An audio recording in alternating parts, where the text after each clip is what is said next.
everyone. Welcome to the Mill. Very excited to be joined today by Andrea O'Brien, good friend of mine who I met, let's see, almost a year ago now. Andrea, thank you so much for Was it coming on. my pleasure? I didn't know it was that long. Time It has flew. been that long. Isn't that wild? A Yep. little bit about Andrea. She is a longtime SBDC business advisor in the Merrimack Valley Southern region. She is the lead Inclusivity Commitment advisor. She focuses her expert advising and education within New Hampshire's communities of color as a part of the Community Navigator program.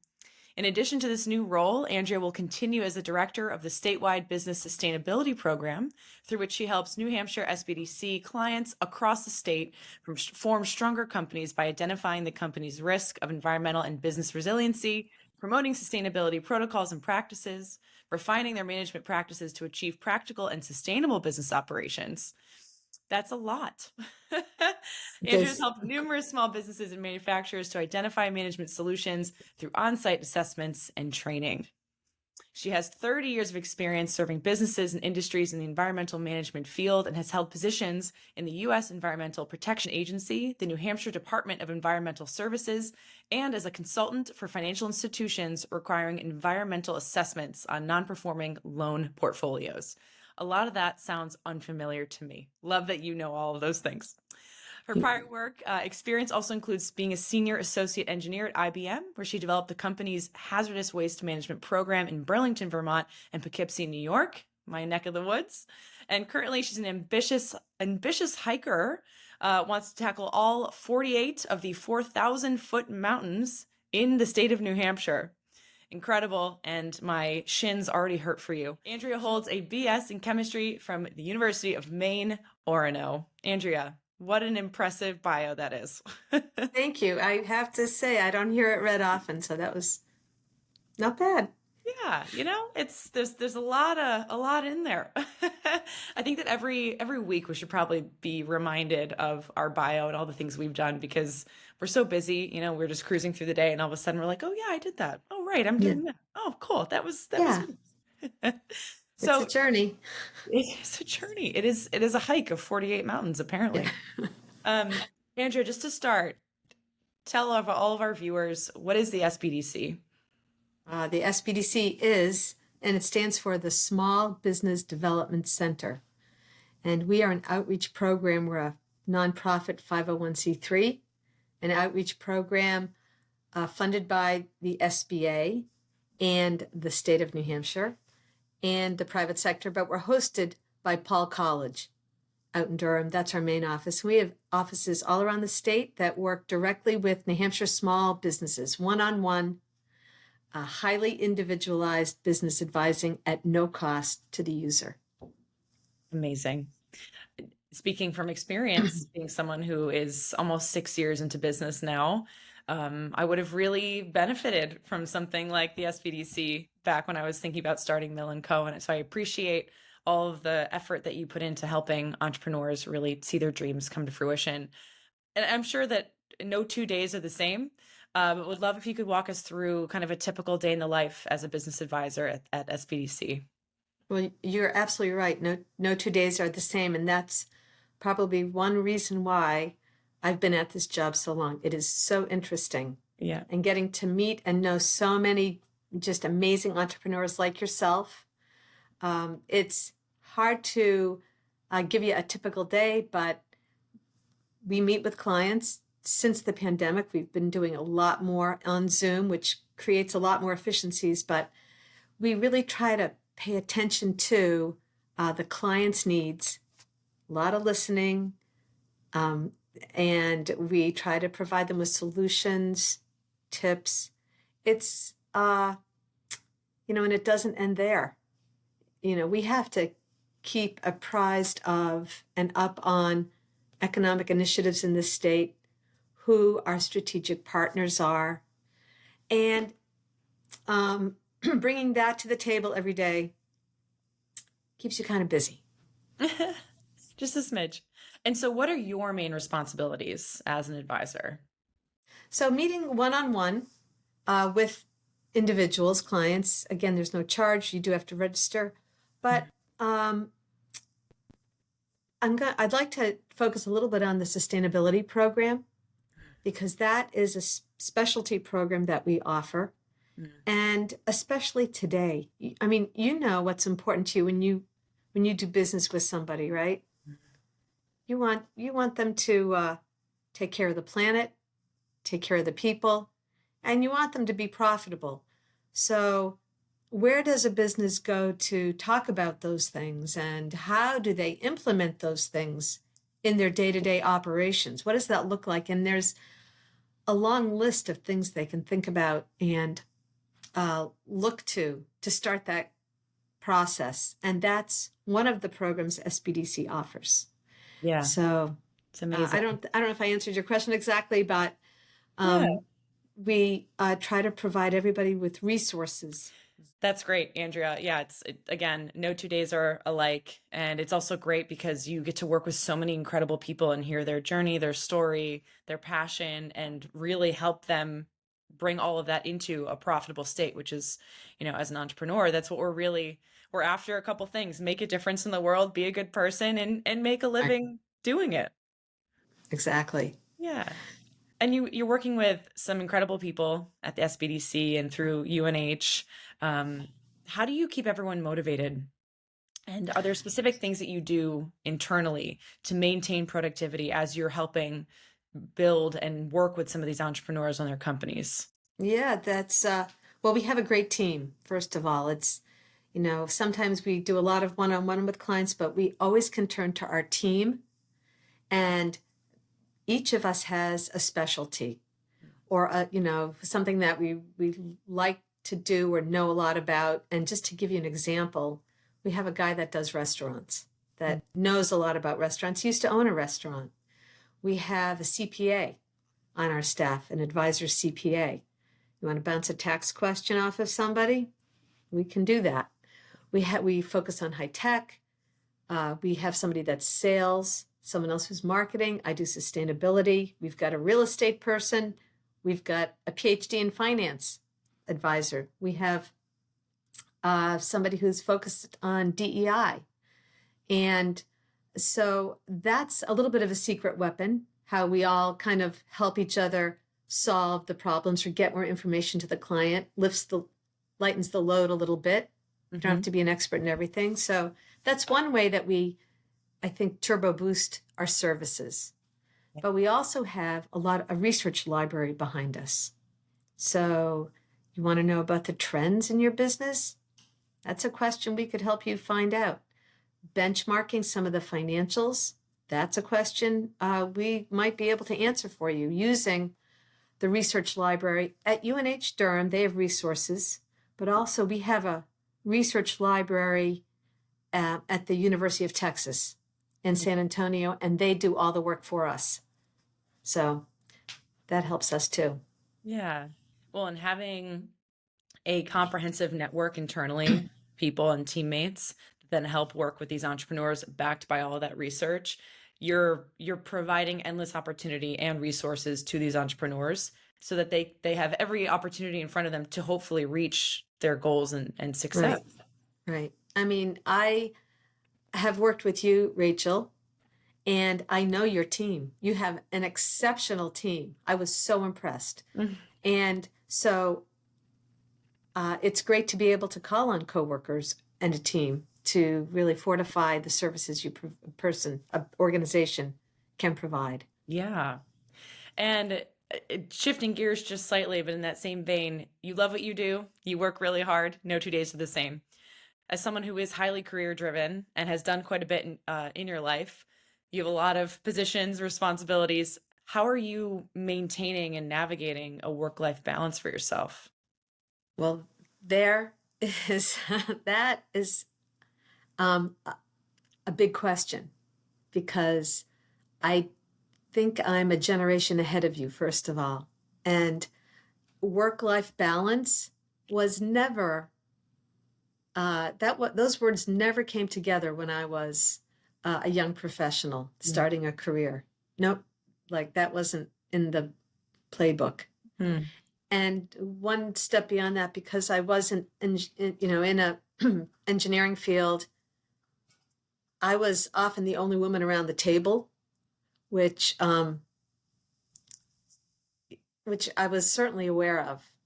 And being a young woman at the table, that was even a little trickier. And I really didn't appreciate, first of all, there weren't a lot of mentors. And I didn't appreciate how difficult the path was going to be to navigate. And I mean, so hard. I made so many mistakes. And, some things went really well. I mean, I have no regrets, but you, as a young woman starting a professional career back when I was doing it, it was, there was no discussion that we have today about work-life balance, about having children, about showing up for your office understands you've got to drop off at daycare. None of that was applicable when I was in those years. And so, so today I'm on the other side of a lot of that. And work-life balance, yeah, it's always important, right? To get out and do the things you like. A little bit, it recharges you. Mm-hmm. But it's hard to break away from work. I think it's hard when you are no longer taking care of other people. So you just have to make it happen. You just have to be careful with your calendar and turn off the laptop and turn off the phone. Yeah. I would not.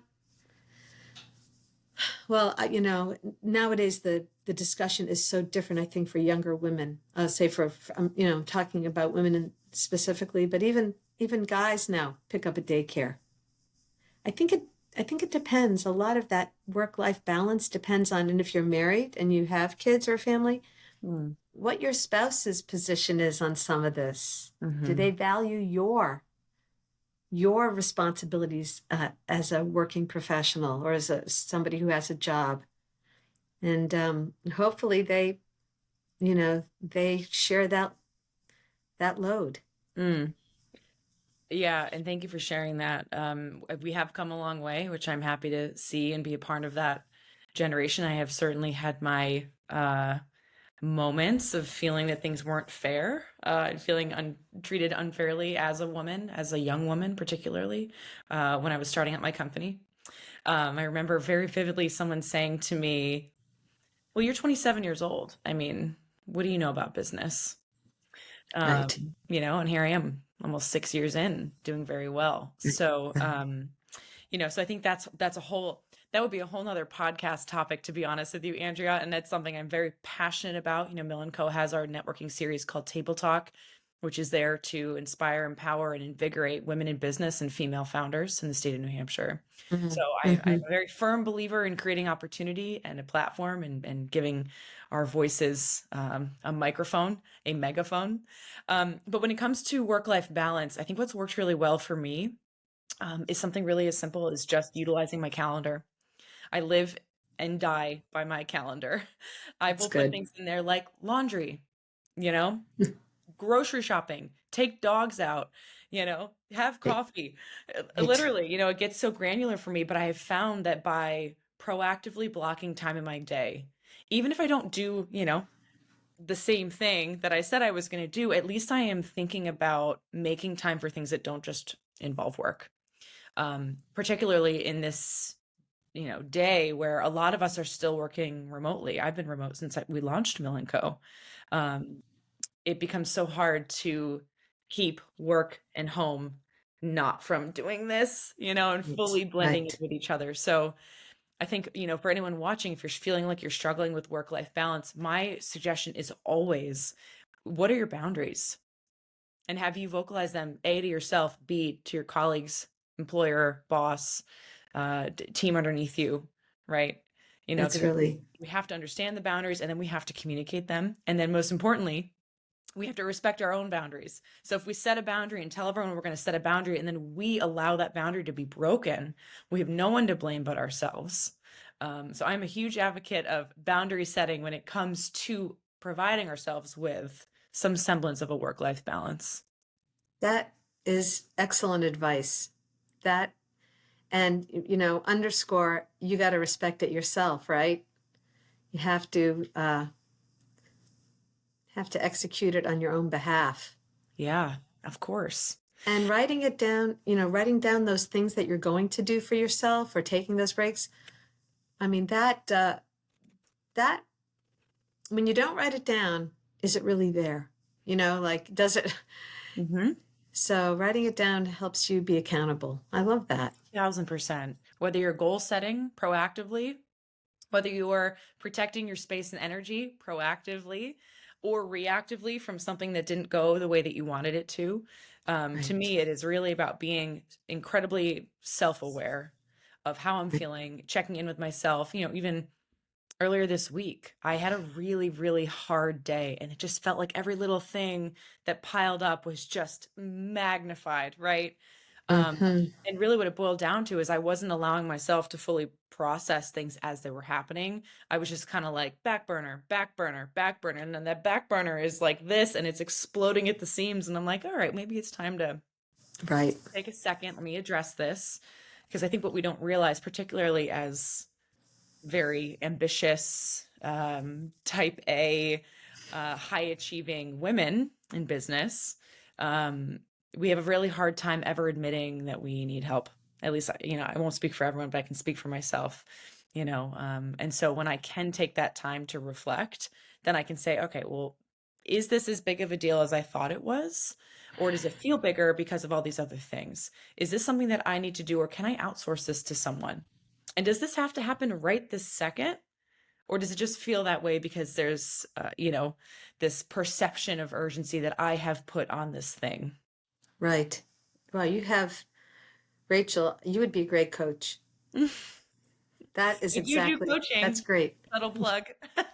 You do? That's Yeah. the point of You would, this beautiful. podcast. But I yeah, mean, everybody should listen to that. That yeah. is, and there should be professional development around that. There really should be. And for the record, I am not perfect at setting boundaries. I am not doing this correctly all the time. But what I do correctly and perfectly is try. I Yeah, always try.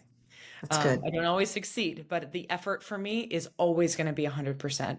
And so I think Fantastic. if we can continue to make that a part of our work days, then work-life balance just becomes a part of work, right? Right. So back to you. Um, you were working as a senior associate engineer over to business advisor to director of business sustainability programs. You've done a lot. If you could summarize some skills that you've learned in your transition cross career, cross industry, cross companies, what are some things that you've learned about yourself? And then if you were to give advice to someone, this is a two-pronged question. If you were to give advice to someone looking to make a similar transition, what would it be? Well, I will tell you what I've learned. Uh, I've learned a lot. And most of the things, the career changes, life happens and you adjust. I just, I left IBM just before I had met someone and I got married and I left IBM and I hated leaving IBM. I hated it because I thought I would be there forever. The year after I left, they outsourced our entire department. Wow. So, I mean, you're making a plan and other things happen and you just adjust. That's a hindsight thing. That's something I've learned, but that's just facts on the ground. Hmm. But in the day-to-day, living of a life and balancing professional career with everything else, being able to compartmentalize was really useful. Some of us feel everything, some of us think everything, but when you're overwhelmed, you have to be able to put it in a box and leave it somewhere Mm-hmm. so you can maintain your your I'm not going to say composure, but sometimes, we all have really bad days. Sometimes you just want to not talk to anyone, but that may not be an option for the workday. So you compartmentalize. The other thing I've learned is thought bubbles are so useful. Mm-hmm. Think it. You may not, think it out loud to yourself, but you don't need to express it. I think that's a good rule for life. Most of what I've learned in the professional world, I also think, oh, that's good. And so now the second part of that, I started to write it down. What was the second part of that question? Oh, what advice would you give to someone considering making a similar transition? Right. That's a good question. I mean, there's so many factors that go into when a career takes a left turn or a right turn. I was in the engineering and sciences initially, and that was great until, and I'm going to go back to this previous discussion, until I started having a family where it was more than I could manage. So flexibility became very important to me. Mm-hmm. I think you have to assess your priorities. As a woman who intends to have a long professional career, you're kind of, first of all, you're very strong. You have to be very strong because you have a lot of people depending on you, and and as a woman, you're sometimes a caretaker. You're taking care of people. Right. And so, you have to be strong. Mm-hmm. You have to be flexible. And you have to believe in yourself. I think that is something that, it's a very personal, it's a character trait. Do you have a lot of confidence or do you doubt yourself? Mm-hmm. If you had to go one way or the other, believe in yourself, trust yourself, be your own best friend, be an advocate for yourself. Yeah. Those are oftentimes, I think, and I'm just thinking from my own perspective, that as a looking back, as a mother, as a wife, I kind of put myself last a lot of the time. Everyone came before me, and that's not always wrong. Listen, my mother did that, but it's just a very personal kind of decision, and you have to listen to your heart. I'm so glad you said believe in yourself. My mom raised me by this quote, which is, if you're not living on the edge, you're taking up too much space. And of course, living on the edge comes with risk, financial risk, fear, isolation, right? There's the unknown of what's over that edge can be terrifying. But I'm of the mindset that if I'm going to jump, it's going to be a calculated jump, but I'm also going to know that there are things I don't know. And I'm going to embrace that, and I'm going to jump anyway. And so I think for a lot of people, particularly entrepreneurs who are like, oh, I wish I started my business years ago. And I say, well, why didn't you? I was afraid. I didn't know. I didn't know. Right. I just jumped, and I believed that even if Mill & Co. tanked and failed and we never signed a single client and I was losing money and I'm just like, oh my God, what am I going to do? I believe in myself to go figure something else out. I knew I could always go get another job. I knew I could. And it may not be the exact job I wanted, but I could at least get employment. And so literally I broke it down to, what if I am homeless, have no money, have no support, didn't have family or friends, which thankfully I had a great community of family and friends to fall back on. But I really had to break it down to, what is the absolute worst case scenario here? Right. And it was still worth the jump, because I Wow. believed in myself that I would do whatever it took to get this to work. And if it didn't, I was going to accept it quickly and make a decision quickly to then jump into something else. So, for me, that one comment that you made around believing in yourself, I think that trumps anything else you can feel when you want to dive into something that is just like, well, I can't see anything, but I'm just going to go for it. It's that leap of faith. It's like, life's a journey, and I'm going to try to steer towards opportunities, and the road may not be clear, but you trust in yourself. And you did kind of list the fear, definitely, doing whatever it takes.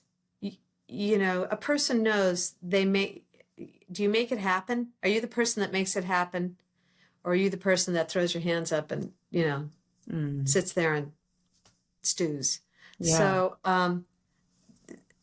yeah, I mean, that is, you've summed it up so well, Rachel. I gotta tell you, I'm sitting going, yeah, exactly. That's That's it. how we all feel. And I think we all share this sentiment. I don't know that it's talked about enough. I think that we talk about people that started businesses and failed or started businesses and succeeded. We don't talk about that moment of hesitation, the limbo period between starting it and where you are before you do that, right? It's a right, really pivotal window that I think is when I really needed the most support, right? I was developing a business plan. I didn't go to business school. I have an no, undergrad and I worked, right? That was the right, extent of my business education was working. Um, right, and so at some point you just have to kind of believe in yourself, but also right. do the work. I didn't just jump, right? I did a ton of research. I talked to a ton of people. I had multiple eyeballs on my business plan. I really carefully vetted this thing, but I did it with expediency, right? So Yeah, I didn't just go slowly. I thought really carefully, really critically, and I got a lot of feedback. And to yeah, me, that window is where I would want to be catching and supporting people. And then in addition to that, at a 2-year mark, I think historically, businesses around the 2-year mark, it's kind of a make or break period. Either they're like, well, if we had funding, it's gone. If we had personal saved funding, it's gone. Either we need to be profitable now, even if we've been revenue generating, or we're gonna shut down. right. And so Good for you. really Table Talk really wants to focus on catching women-owned companies in that window because you've already Yes. done it, you've started it, you've built it, but now you're at this pivotal moment where everything that you could do on your own, you've done. Now Yeah. it's time for something else, something bigger, or even just a slight change in your strategy.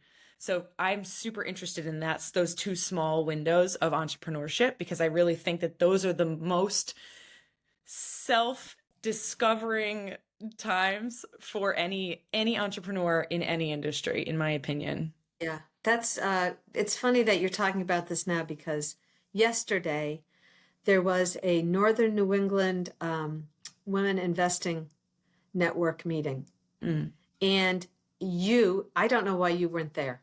Why weren't you there? I don't know. I didn't You know about you it. could oh my God. Well, you'll be it was at El Noba. Mm. Do you know El Noba? It's Mm. okay, El Noba. Beautiful it's an outdoor art exhibit. Oh, It's wow. a meeting venue space. It is I guess it's a nonprofit and it's a, it's a gem. It's in Kensington. Mm. And we had women entrepreneurs and investors and just women who are interested in that whole area of impact investing. Mm. So, and the message they gave, some of the panelists talked about exactly what you're talking about, taking that leap, not being able to see clearly ahead of you, but knowing that it's inside you and you've got something to deliver. Yeah. And so I can't wait to introduce you to them. You, Yes, I would love that. that's I great. just I just believe in it and I've lived it. And 2 years for Mill and Co was a very dangerous year. I was at a pivotal moment of, okay, well, I've done well, we've driven revenue, but now like it's growing and I have expenses and I have to, something has to change. And I Right. really dug deep and it was not easy and I got out of it. But I too experienced that, the terrible Right. twos is what I Right. like to Right. call them The as someone terrible twos. who doesn't have children at the moment. So Well, Andrea, I want to, oh, sorry, go ahead. I was just going to say the thing you did to help you prepare for that was planning. Mhm. That is so many times I see businesses, people start a business and they don't have a plan, but they've signed the lease. Like Mhm. you signed a lease and you don't even know what money you're going to need to Yeah, launch this or keep it going or get through the first 2 years. right. And so, or you bought the equipment or you've hired someone, but you don't know how you're going to pay them. So planning, congratulations to you for doing all, the due diligence before starting. Planning is key to success. I think the other thing that if I reflect on it that served me well is I got really comfortable sitting in discomfort. And what I mean by that is I didn't overhire. I kept Hmm. my expenses as low as possible. I did as much work on my own that I could until I got to almost a breaking point. Not quite, right? I was still Hmm. trying to set boundaries, and I'm much better now than I was, 3, 4 years ago with Mill and Co. But I got really comfortable saying, I know that this is a lot of work on me right now, but I also know that this is temporary and I need to make sure it's sustainable so that I can go comfortably hire someone. Because as an entrepreneur, when you hit that moment of expanding and hiring, you have to remember there's a human being on the other end of this experience. And if you can't financially support them, it is their livelihood. And that I think is unintentionally something that some entrepreneurs overlook because they're so focused on their work, their workload, their growth, their company that when you bring someone in, you're like, oh, well, okay, budget Right. cuts, got to let people go. And then these people are like, well, wait a minute. I've invested time, money, blood, sweat, tears. Like, I'm here for you. I want to be in this. I need to pay my bills, So I think it's a really critical lesson that you don't want to, you want to grow and expand kind of like this, right? To me, Right. that's Right. one of the most sustainable models than crazy growth or just, plain flatlining and hiring anyone anyways and then bleeding money. Right. I All want to good. end with more of a personal question. Um, you say you have and you live this every day, a passion and big interest in sustainability. And I'm wondering, how has all of the work that you do for these entrepreneurs bled into, impacted the life that you live personally, yourself and with your family? Thank you. I don't want to tell you how old I am, but I will say that I definitely, Earth Day, I was around for the first one, right? And it's in our culture. It was, kind of in our conversation as young teenagers and growing up that we saw the impact of industrialization of commercial entities polluting the environment, big bad problems, and we're still living with some of those today, right? I go down the street and I can see a field of groundwater monitoring wells that EPA is still monitoring because some little paint company store decided to pour the old lacquer and old paint down the drain. And maybe they didn't know any better. Maybe they thought it would just go away forever. But so we grew up having to, wrap our heads around, oh my gosh, we've really done it now. And so, so how do you take that, the appreciation for our surroundings, our earth, our health, and create, I have to say that at the end of a college education, when you are, okay, you're graduating, now what are you going to do? You're like, well, what do you mean? Like, what am I going to do with this? I live here. This is my What's life. my career goals? What do you mean? Like, because, and you're thinking, well, maybe I could help industry do a better job at not ruining the environment. Like, I would call it simply like toxic crusader. Maybe I could be a toxic crusader. And Yeah. I had no very, dumb luck, maybe call it dumb luck. I was a good chemistry student, so it wasn't dumb luck. I made my own luck by Worked working really hard, hard. but it just came together. The year I graduated college was the year EPA promulgated all the hazardous waste regulations, and companies were looking to who's going to, how are we going to comply with all this? Hmm. Who's going to watch it? Who's going to do all the, the minutia work that needs to get done to comply with a regulatory structure framework? So, I mean, I was very lucky to find a way to exercise my degree while helping, what I feel like is protecting the environment. And I consider that very, very lucky. And it's morphed, this thing, and maybe it's just because I have the vantage point that I have, but sure, everybody knows you don't dump stuff out in the backyard anymore. If you're a company, that's not what you do, because you will get fined and it'll be bad press and nobody will want to, and you'll be closed down. The discussion has changed and now today it's, oh, we have climate change, and I don't want to get political about it. I've heard all the arguments, pro and con. It's man-made. It's not man-made. But we do know that fossil fuel puts more CO2 into the atmosphere. So let's hedge the bet. Let's use less fossil fuel. Let's just assume that's, yeah. Let's just go with that. Okay. So one thing, so translate, what is that one nugget that a company can do today? Because we know you're not polluting, because we know that is stupid to do. What else can you do to help your operations become better and stronger? And that is, when was the last time you looked at your energy bill? What are you using for, what is your energy bill? Because that is money that you are just literally burning every month. So find a way to do it better, to use less. There are so many resources out there that you can use. Oftentimes, depending on where you're located, you could get free money to help you improve your energy footprint. And it's really simple. You could call SBDC, have a discussion with, an SBDC advisor, or you could call the utility and start there. But using less fossil fuel, I think, is one sure way. And this is what we tell our industrial clients and manufacturing clients a lot. Start there. You want to do a better job with your footprint, with being sustainable. Let's start there. And it feels good to. And oh, by the way, then work that wonderful thing that you just did, work that into your marketing message.